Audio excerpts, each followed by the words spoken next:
So second signing day here, we were at 83 going into the second signing day.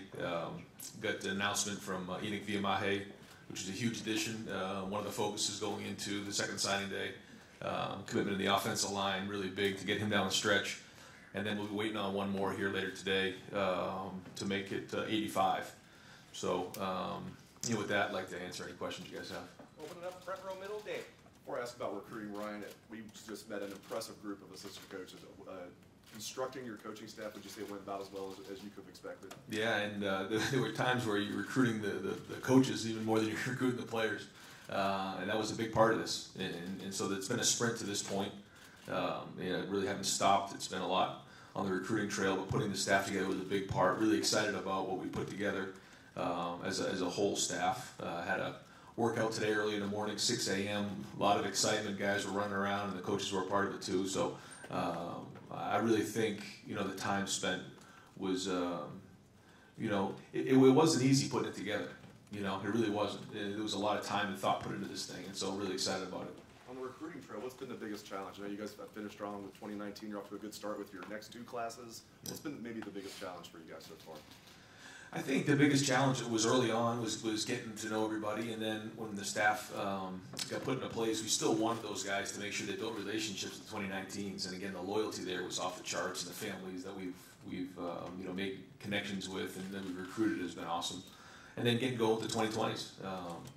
But when you look at what we've done here as a culture since August, this is the thing that I keep bringing up, since August, with the coaching change, we've only had two guys leave the program, Keandre Jones and Tate Martell, and really one was a grad transfer, one was a quarterback. And so when you keep the retention like that, first off, it shows about the culture in the coaching change, but then also, it isn't about signing 27 guys because you're retaining guys. Guys want to stay in the program, and that's the strength of our team right now. Third row left, Dan.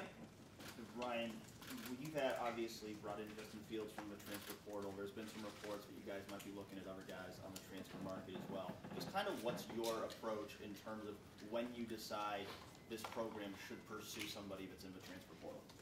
It's ever evolving. To say I know where it's going to be in 2 to 5 years, I don't know that. But I know that we have to evolve with the times. And to be competitive, we need to be involved with that. So Mark Pantoni's had to make adjustments. He's had to really stay on top of that transfer portal and then evaluate who goes into that portal. And, it might be one of those things down the road where we have to have assign and designate a part of our recruiting department just towards that. And so we have to make sure we're adapting with that. We're very, very careful about that. It has to be a need. It has to be a fit. Because we spent a lot of time recruiting these kids ever since they've been freshmen, sophomores, most of them.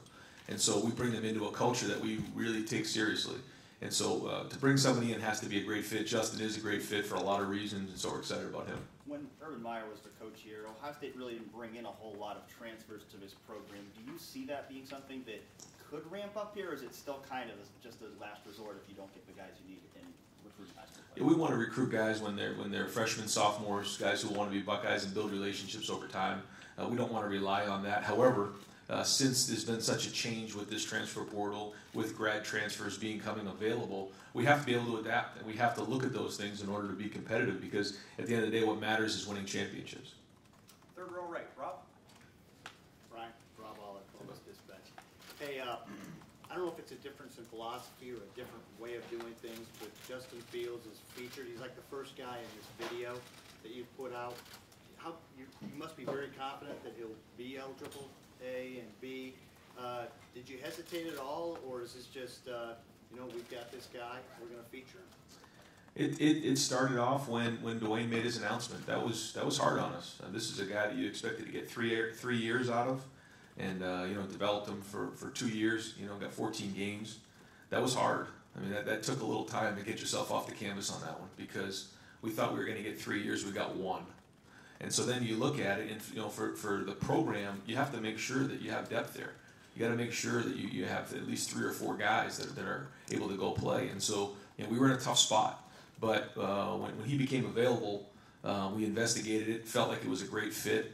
And so he's done a nice job so far. Not trying to do too much early, trying to gain some respect of the guys around him. And then he's going to get into a competition this spring and see how it goes. Matthews coming off of his knee injury. did a good job last year, but now it's going to be his opportunity to go after it too. So, you know, Matt, and along with Chris Chugnoff will also be the three guys in there. And so, quarterbacks right now in college football is very sensitive, and so you just have to adapt to it year in and year out. There's no hesitation in promoting them, though, I guess is part of that too. Is that just, do you have a final say on those videos and those type of things? And Yeah, I mean everything goes through me, and you know sometimes it's just by chance, but obviously we're excited about having Justin. Second row left, Ari. I've got a quick three here, Tim. Justin Fields didn't really go into so much about like who approached who first or how he got here, but he did say that the number one selling point, even before you guys spoke, was the fact that he could get to the NFL and get there quickly. I know when Urban Meyer first started here, he talked about how he hoped players would go after 3 years because it means things are going well. Where do you stand on just the mindset of, hey, Ohio State's going to get me to the league the fastest and not being shy about saying it? And what was that like during the recruitment process when you're trying to get him here? I mean that's part of it. We don't apologize for developing guys, and to see Dwayne's development the last 2 years is just pretty remarkable. So I think that's one of the selling points that we have. That's just one part of it though, and being able to compete for a national championship, being involved with a culture like we have here, you know, getting around our guys and feeling who we are as a team was also important, and so that's just one part of it. But you know, for a quarterback, that is important for them. They want to be in an offense where you know they're throwing at the high efficiency that we did last year. We're throwing in in an offense where it's very pro style oriented, mixed in with the college run game with RPOs, and we think we're on the cutting edge that way. So it's exciting. And that's the response we're getting from a lot of quarterbacks around the country as well. And that mixed in with the other guys that are surrounding them, it's obviously very enticing. We've seen freshman receivers, both here and across the country, coming in and really changing teams from the beginning, just from a physical standpoint, being ready to go immediately. I know Garrett Wilson is somebody that you recruited intimately a long time, probably the highest rated receiver you guys have brought here in over 10 years. Just wondering, can you put in perspective just how good he is, and he is somebody that can come in and change a program immediately? The thing, first off, about Garrett is he comes from a great family, and he's a great person. When you get around him, he's magnetic. The second thing is he's amazing because he's a big-time basketball player. He's never really spent time on just football. So his potential, as good as he is through the roof. Now he's got to go do it. So this is really the first time he's being challenged in the weight room. Coach Mick and his staff is kind of all over him. He's already gotten better and made strides, but he's got a long way to go physically. That being said, his skill set is off the charts. His ball skills, the way he can adjust the balls down the field, his route running ability, his length is as good as I've been around. So how he does the next few weeks in the off-season program will be important, and then he'll have an opportunity to compete in the spring. And one last one. Just with phone calls, just doing updates, stuff with recruits, especially nationally, a lot of them say, well, Urban Meyer's still going to be around, or Urban Meyer is a sales point, where you guys say, he's not the coach, but he's going to be around, and he's going to have influence. And how do you plan on actually using Urban Meyer now? How does that work? What is he actually going to be doing in your mind? And how do you maintain Urban Meyer being a sales pitch when you're the new guy, and there's a balance there between great old coach and new guy? Yeah, I think the first thing is he's built this over the last 7 years, and the culture that he's built is amazing, and we've kept so much in place, and that's been part of this thing, and the philosophies that he has and I have are in line. So that's his footprint is on this, and will be for a long time. The second thing is he's got his office across the way, and coming off the road, we've been on the road recruiting and everything that way, but he's still going to be very much involved with Real Life Wednesday programs, our academics, and most importantly, be a great resource for me moving forward. Front row right, Austin. Ryan, when you got promoted, you then had to replace yourself on the staff. What made Mike an appealing guy to you? Do you want him to think all the same things as you? Did you want new ideas? Why was he a good fit? He was first a good fit because he and his wife are from Ohio, and they wanted to come back. They wanted to make sure that we had Ohio guys on the staff who wanted to be here. The fact that he came from Oklahoma State and done really well as a coordinator, calling plays for the last 6 years and wanting to be here, that was the second thing that was the most attractive. He wanted to get involved with this offense. He wanted to be part of the way we're throwing the football. But he brings so much to the table. He's called plays. He's been part of and run one of the more, proficient offenses in college football the last 6 years. So I thought that was a home run on both ends. You talked about kind of learning the offense at the same time as Justin Fields. What are you working with? Are you coaching both of those guys? How does that work? It's a little bit of both. We watch film, and now that we're off the road, we're going to get into that a lot more. But even in the last couple of days, we've been watching film as a staff. We did have a meeting all together, quarterbacks and Coach Yursich in there as well. And so he picks it up really quick. It's not going to take long for him to kind of understand where we're at. And the great thing about Mike is he's willing to teach it the way we teach it. He doesn't come in trying to say, well, this is how we did it. Has great ideas. He's been around football a long time, has really good timing, and understands how it works to be part of a staff. And a couple of these guys have asked about, Justin Fields and all that. Is it uncomfortable to have to wait for this waiver? Does it change the plans at all that you don't know for sure as you go into spring ball at this point, if you're going to have him? Well, I think there's nothing we can do about it right now. We're just trying to control what we can control. Wait till the waiver comes back to find out where that's at. But that doesn't change anything for him, doesn't change anything for Matthew or Chris. And so once we find out what it is, then we'll kind of go from there. Second row left, Bill. Ryan, Enoch has been on the record saying he wants to play a year and then go on a mission for 2 years. Just wondering how that played a part in your conversations and really your desire to want to pursue a guy who it seems like might be sort of on like a 3 or 4 year deferred plan before he can contribute to your team. Yeah, O-line was an area of concern for us, and we had to go out there and kind of uncover all the stones. And so flying out to Hawaii, staying for 3 hours, and getting on a red eye back to Columbus was part of that plan. But it started honestly in the All-American game when he got around some of our guys, including Garrett Wilson, Harry Miller, Zach Harrison. The feedback we got about him was through the roof. He and his family. And that proved to be true. They thought he'd be a great fit here. We wouldn't just go out to Hawaii if it wasn't a good fit. It was. And then he came out for a visit, and we all hit it off. And so that was great. And then we were able to spend some time out at his school with he and his parents, and we all hit it off. There was some connections with some of the guys on our team, too, that knew each other. So that was really good. But in the communication about the mission, it's something that he and his family, will decide kind of at the end of this year and go from there. If they decide that they want to go for a 2-year mission, then we'll support that. He'd go away for 2 years and then come back.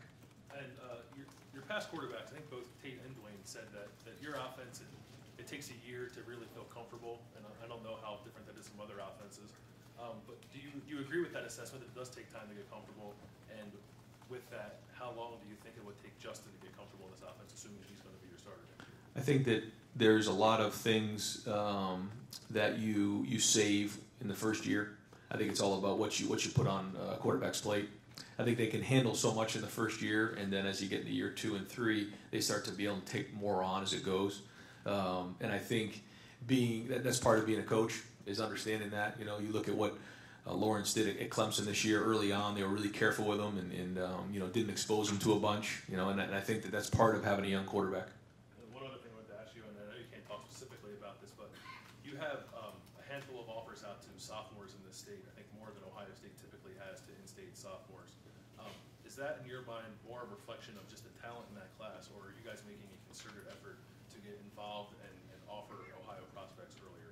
Both. When I was here for the first signing day, I think the question was asked about Ohio offensive linemen, and I said that was going to be an emphasis, and it is. So we're all over that. That's from when we wake up in the morning until we go to bed at night, and so that's not going to change. But it's also, there is great players in the state of Ohio, and so we're out there being aggressive and going after them. Have you gotten feedback from Ohio high school coaches about the timeline with which you guys recruit players in the state, and did that need to change at all? I think the conversation was just how much they appreciated our staff being out and getting to know all the guys in the area. Second row right, Bill. Zender. Bill Bitter, Sporting News. I know last time we were here, you were talking about how Dwayne didn't necessarily want to wait for his turn, but he did, and it worked out, and being developed here. So, with this transfer portal, everything that goes with that, how do you as coaches combat that urge to maybe push a quarterback's timetable up when they aren't ready versus, letting it happen with Dwayne? Is that the biggest challenge now? That is a big challenge, yeah. Again, I go back to kind of the way that Clemson did this year. They played a true freshman and just put him in there, and they were going to live with it, and it worked out for them. I think sometimes it's hard for those guys to wait. First off, it's hard to recruit a highly recruited guy and then recruit guys behind them. And then if they leave after their third year in the program, then it gets really hard. So, but that's the constant struggle of right now of college football and the quarterback situation. It's very sensitive, but to your point, that is a challenge. Well, for a place like this too, that's had, I think, three-way quarterback battles, I mean, as long as that, like the last 3 or 4 years, most of those years, besides JT, how do you see yourself and this coaching staff adjusting in the recruiting area with these 5-star kids that want to play right away? I think honesty is the best way to go. I think that it has changed in the last year. It's changed in the last 2 to 3 years, and it's changed in the last 5 years to the last decade. I mean, it's changing. And I think that 5 years ago when you could have guys stay in your program at quarterback, I think that's changed. Guys want to play right now, and the best way to combat that is to be honest in the recruiting process. To tell someone they're going to come in and play right away is not right. I think you have to be honest with them, tell them it's going to be a competition, and then there's no expectation problems when they get here. Front row left, Doug. Ryan, the passing game that you guys showed last year with Dwayne and those veteran receivers, Garrett Wilson was saying today that you talked with him at the very beginning of recruiting about what you thought this Ohio State passing game could be like even before last year, what you guys did with JT the year before. My question about that is this is this what this offense is going to be like? Dwayne's gone, veteran receivers are gone, but you would hope, plan, anticipate like the offense to pretty much look like what the offense looked like last year? Yeah, that's a great question, because the offense that we ran with JT and the offense that we ran with Dwayne is still the same offense. And what I mean by that is the plays are still the plays. The playbook is the play. Now, what plays do we emphasize is based on the quarterback, and always has been. The other part of it is, who's the best 11? Does it mean there's an extra tight end in this game? Does it mean there's an extra running back in the game? How does that fit? And so every year we'll put the best guys up on the board and figure out who those guys are. And then how does that match with what the quarterback can do? What makes him special? Clearly what made Dwayne special last year was his ability to throw in the pocket, especially downfield, and his accuracy. That made him special.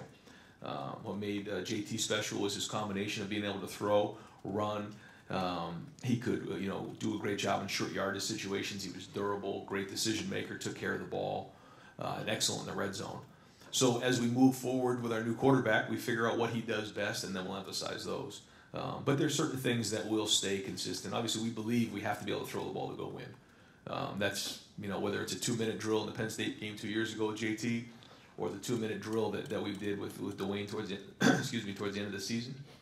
And that's part of it. If you want to go win the whole thing, you have to be able to throw the ball. And that showed in the last 2 semifinals and in the finals in the last couple of years. To win the whole the national championship, you have to be able to throw it.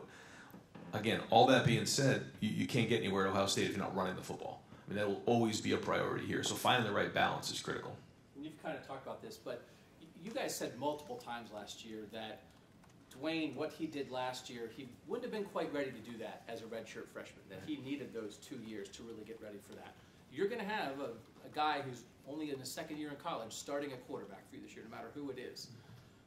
Is there some curiosity, maybe any apprehension from you? I know you just said Clemson did it, teams have done it, but you guys were pretty strong last year. Like, no, Dwayne wouldn't have been ready.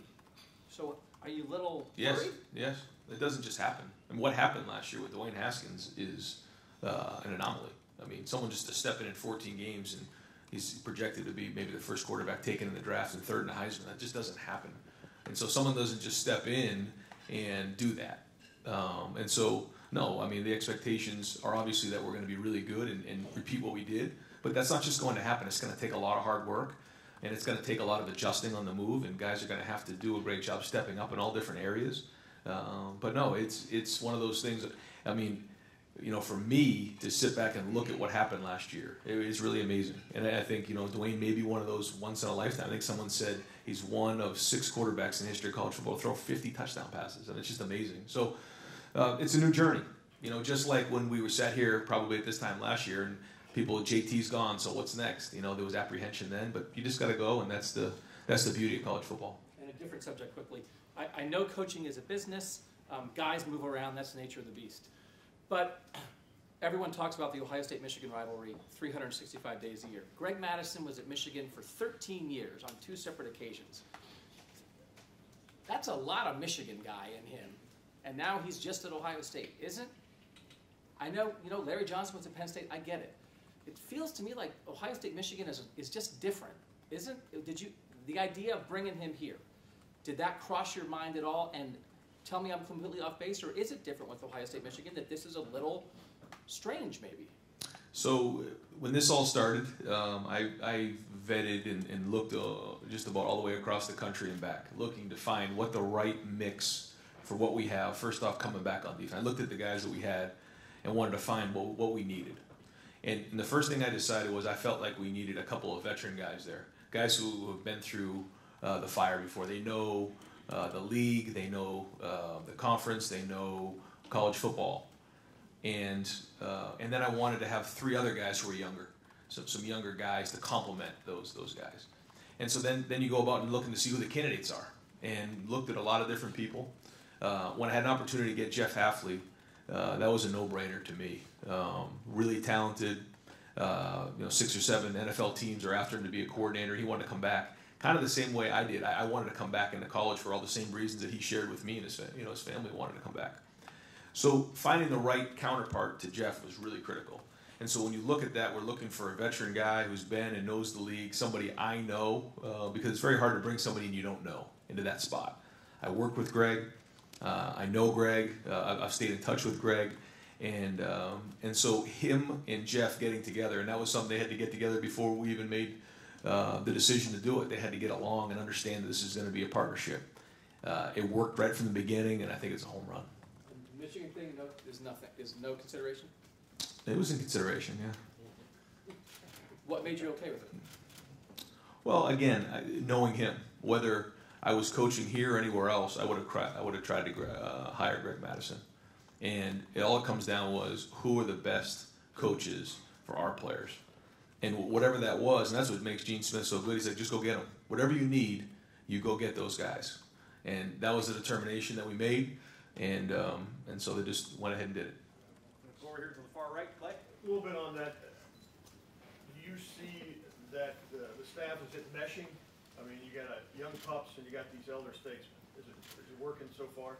Yeah, I think so. I mean, it's still early, but when you talk to recruits, that's always a good barometer. And you talk to the players, that kind of gives you a flavor of what's going on. We had a junior day here, and the feedback we got was unbelievable about all in, family. Those are all the things that they were saying to us. And then to see the energy that we had at the mat drills this morning at 6 a.m., we had a meeting in here right before that was unbelievable. The energy at 5:55 that Coach Marotti had with these players was tremendous. And then even after the mat drill, the energy they had in the locker room, there's life there. I think there's excitement there, but it's a work in progress. I mean, we got to build those relationships, and our guys have to love the coaches. That's the thing that we talk about in the meeting all the time. If the players love the coach, they'll do anything for them. And so for the new guys, they're still building those relationships. Ryan, do you think you added a new layer to the rivalry now? Like I said, I got a lot of respect for the rivalry, and so that had nothing to do with anything other than trying to find the best guys. I mean, Al Washington's dad played here. He's from here. I was a coach when he played. He coached with me. So these are guys that I've known. And it wasn't like I was going to try to cherry pick off of somebody's staff. But I felt like those are the best guys for us. Third row right, Kyle. The NCAA waiver process is kind of a new phenomenon now in college football. Just what's it been like going through that? And you're essentially kind of at the mercy of whatever decision they make. You don't have much control. I mean, does it make you anxious kind of this whole past month going through? Sure, it does. Justin Coomey, who handles our compliance, is as good as there is in the business. I mean, the way he handles his business and on top of things he does a great job. And so the communication between he and I have been on a daily basis to try to work through some of these issues. But those are the guidelines that we have, and we have to work through those and be on top of them and work them. And so yeah, but it's not a process that you feel great about and sleep well at night, knowing that you're involved with those processes. But it's kind of one of those things you got to deal with. And then you kind of answered this a minute ago, but putting together your staff, what kind of traits or characteristics were you looking in the people that you brought in? Wanted guys who wanted to be here, Ohio ties, Big Ten ties, and then again, guys that we thought were going to make our players better. So the two things that we talk about all the time is, as an assistant coach, if your players love you, they'll do anything for you. But you got to build that relationship. Guys that are relationship oriented, and then two, how do you make them better? Because if these guys think they're getting better every day and they feel themselves getting better, that's when they'll go through the roof for you. So guys who are competent and do a really great job at coaching, and then also that are relationship oriented. Front row right, Tim. Yeah, following up on that, Ryan, three of the guys you hired for your defensive staff, you guys combined over 2 weeks to score 114 points on their teams. What do those guys specifically bring to the program that you want to see, including Hafley? What is it specifically about all four of those guys? Yep. So start with Jeff. I think when I worked with Jeff, I saw a coach who was really good at what he did. Understanding first off how to connect with the back end guys. I think you'll find as things move on and you get a chance to spend time with Jeff, he's really bright. Guys connect with him really good, but he's really knowledgeable, understands how everything fits in the back end, and so I think he's a special coach. When you talk about Al, the energy Al brings, not only on the field but in recruiting, is off the charts. When you go through the state of Ohio into Atlanta and areas that he's recruited, coaches just rave about him. So I thought that he was an excellent addition to our staff. Anything Al decides he's going to put his mind to, he's going to do. I mean, he coached the running backs for us at Boston College, never touching a football in his whole career, and he coached the Doak Walker Award winner 1 year. So I believe in Al, and I know he's going to be great. Greg, national championships at Florida, working for the Baltimore Ravens and Ray Lewis as a coordinator for many, many years. His experience speaks for itself. He's been successful everywhere he's gone. And then Matt Barnes, really stepped in a tough spot this year. And I thought when we played against them, although it was a shootout, at that point in the year that was hard. He was in a tough spot there. But he was working. He was doing special teams and he was doing the defense. I've never heard of that before for somebody at his age. And I think he's really knowledgeable, really good young coach. And so I think he's going to bring a lot of value to us. Two quickies.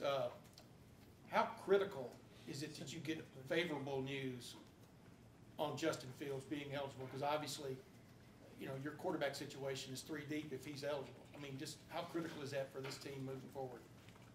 Well, I mean, obviously, if that comes through, favorable for us, it provides the depth that we need. And so, Tate leaves, he comes in, and then we're kind of, where we started. That's not the way we, designed it, but that's where we're at right now. You'd like to have 4. In today's day and age, it's not easy. When you look around the country, not too many teams have 4 quality quarterbacks on their roster. Just not work. We talked about what it means to be a quarterback in college football today. So we'll be anxiously awaiting, and then once we get the decision, we'll go from there. Was Tate leaving a big disappointment? How would you describe? Did it shock you, surprise you? What can you tell us about that from an inside situation? Yeah, without getting too much into it, obviously we wish him nothing but the best. Disappointed to see him leave, but he'll have a good career. One last thing, Yurcich, what do you expect him to bring to pollinate, I guess, more of this offense? What is it that just stands out that you want from him? Yeah, they do a good job in tempo. They do a good job with RPOs. I thought they did a great job with RPOs. And then they in the run game, they've done a lot of insert things where they take a tight end fullback and they insert him in the run game, which is kind of a pro style way to attack in 11 personnel without getting too into X's and O's. But I thought they did a really good job of that, and they know how to score points. Being in that Big 12, those guys score a ton of points and they're aggressive. He does a good job coaching quarterbacks, obviously with Mason Rudolph and what he did with him. So excited about all those things. Folks, I got a lot of people that still want to ask questions. We're going to have to try to just do one and done if we can. Front row left, Steven. Both Mike understand if you can. Try. Good. Both Yurcich and Justin Fields talked about how they were both still learning the offense as new guys here. What's been Corey Dennis's role in helping those two guys, quickly develop a relationship like that? Yeah, sure. He's a bright young coach in this profession. He's in a quality control position, so he really can do very little in terms of coaching, but his expertise at the quarterback level is increasing every year. I think where he's come in a year has been pretty remarkable, and I think he made his impact on Dwayne, and I think he's going to make his impact on these guys as well. Third row right, Jeremy. Fourth row right, Jeremy. Ryan, I know the focus since December has been offensive line and going out and finding a couple other guys to add to that class, but even back in December, we didn't really get a chance to talk to you about your assessment overall of this recruiting class. And can you maybe just go position by position if you want, and maybe grade it out as far as how you think this turned out? Yeah, when you look at it, first off, the quality is what I keep going back to. And, I think a couple people asked, how come it's not a bigger class? And I think some people may not understand that you only have 85 scholarships every year. And you can only sign up to 85. And again, going back we don't have a lot of guys leaving the program voluntarily. So, we only had so many spots this year. We only had 2 going into this last signing day. But when you look at what we've done at running back, I think we've improved there. We lost Mike, and we lost Brian. But, we get Steele and Marcus. Marcus is already here doing a good job. Steele is somebody who is very, very talented, comes from a great family. Marcus, Gatorade Player of the Year. I think that we've improved our depth there, and those guys will both compete in Marcus in the spring and then Steele in the preseason. When you look at defensive end, that was really well done. Noah Potter's a guy who's already shown that he's going to work really hard. Kind of a guy who we expect to challenge in the spring. Zach Harrison going through the recruiting process. I know there's a lot on his plate. He's come here and blossomed. Had an unbelievable day today. He's been killing in the weight room. So excited about both of those guys. Let's see here at linebacker. You got Cade Stover, Tommy Eichenberg, and Craig Young. Craig, can play a bunch of different positions, but those 3 guys right there, really good athletes. You talk about all of them. Cade Stover, again, Gatorade Player of the Year. Excellent athlete, really good basketball player. Tommy comes from a great program. Really happy to get him down the stretch in December. And then Craig Young, an excellent athlete who can do a lot for us. When you look at the offensive line, I think you got Ryan here, you have Harry Miller, who, both of those guys, I think have a chance to, again, make an impact and challenge this preseason. Having Enoch as a way to come in and play for the first year. We'll see how that goes after the first year. And then we're looking to continue to, with that last spot, still target an offensive lineman. What am I missing? In the back end, we got Bryson Shaw and Ronnie Hickman. Ronnie's coming off that injury, doing a good job in rehab. Bryson will be here in the summer. Great family. Got high hopes for him. Jaden McKenzie, defensive tackle, a guy that Larry went and got down the stretch. Had a great senior year, came on late. We think he's got great upside.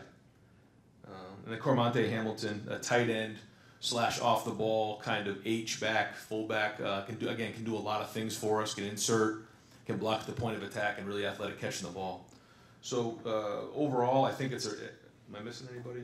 A wide receiver. Garrett and Jamison, 2 big-time wideouts. Jamison is a legitimate, down the field threat who can go, play with anybody in the country. We think he's going to be a really good player. It's going to take maybe a year to develop, but who knows? I mean, he may come in and make an impact right away. And then Garrett, we know. I think that covers everybody, right? Yep. Yeah. Far left. When you're hiring somebody, you want to call their boss and talk to them, and obviously get their permission before you address them. And so went ahead, did that, had a conversation, but I didn't really know a coach, up until had that conversation with him. Front row right, Bill? Yeah, you've been head coach for a month.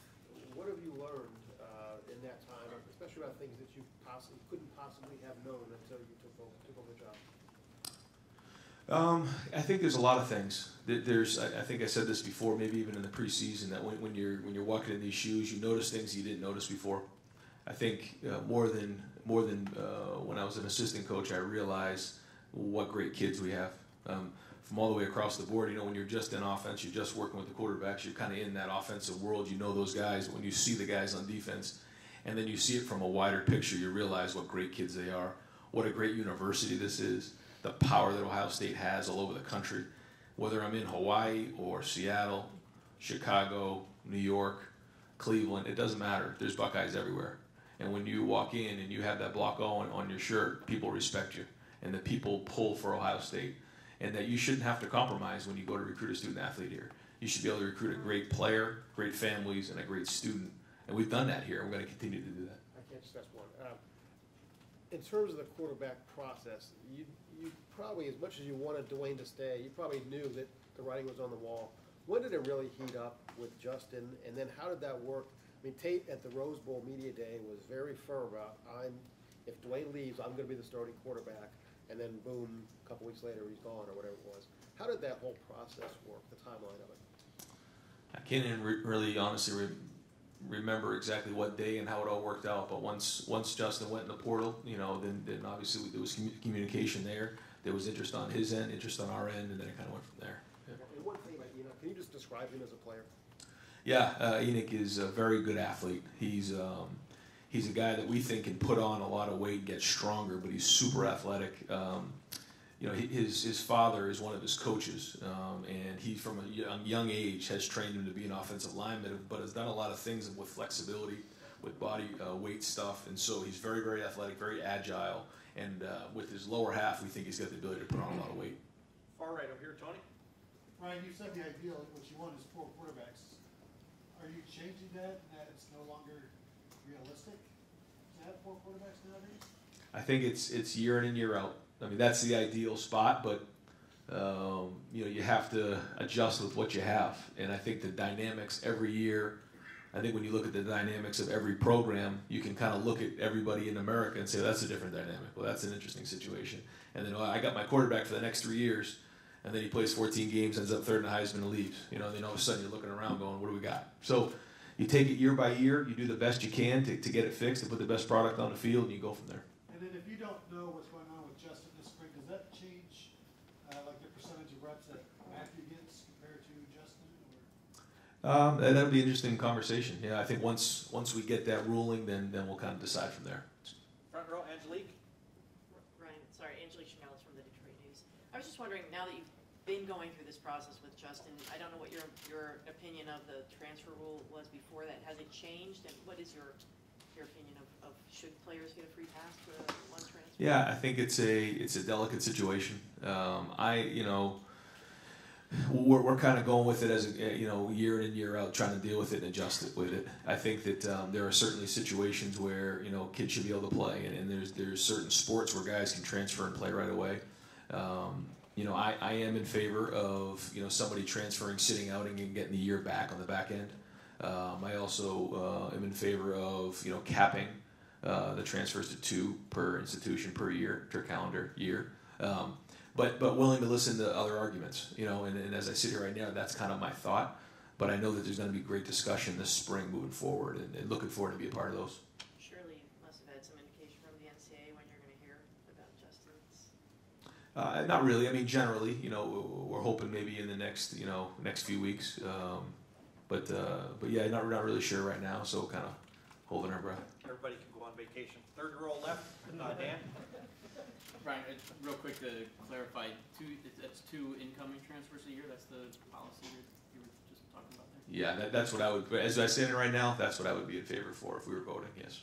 You mentioned sort of intentionally seeking out young guys to add to your coaching staff. Why was that part of your strategy, and where did you kind of come up with the formula that you did? I think it's good to have balance. I think that when you have that balance of experience and some veteran guys on the staff, and then you balance that off with some younger guys, I think for a lot of reasons it makes sense.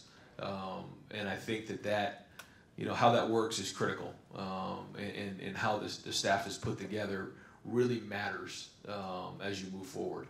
And it's something you can't just throw in there. Just like anybody who's working in a business or a corporate environment, the people that you work with is really important in building that harmony. And so I think that's a good formula to have, but also the personalities and getting to know these guys was critical.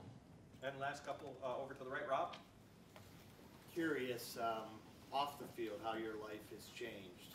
Fame can be challenging. How are you dealing with it? Have you found that to be either an issue, or how are you walking it out? It's different.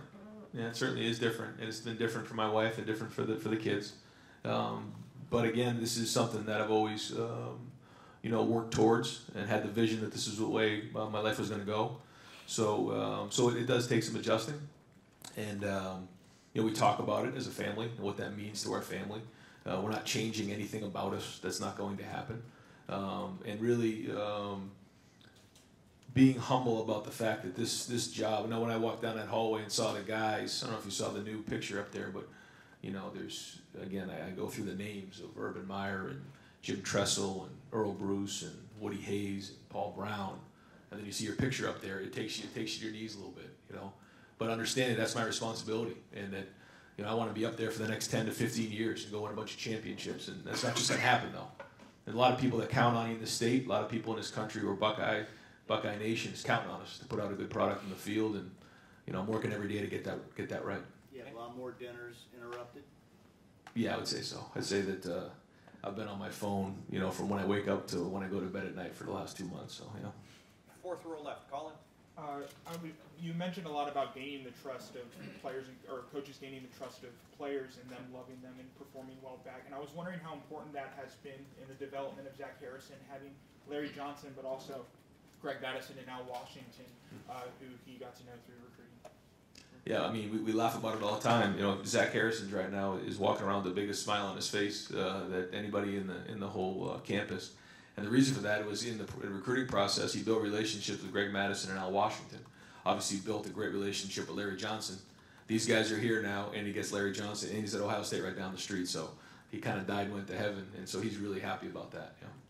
And final question, back row middle, Steve? Yeah, Coach. Coach Hafley got up there and he discussed how when you guys were talking about bringing him here, you never once said, I need you to come in here and fix things or fix this or whatever. But you're talking about what you said about talking with Coach Harbaugh, that may have been back in December.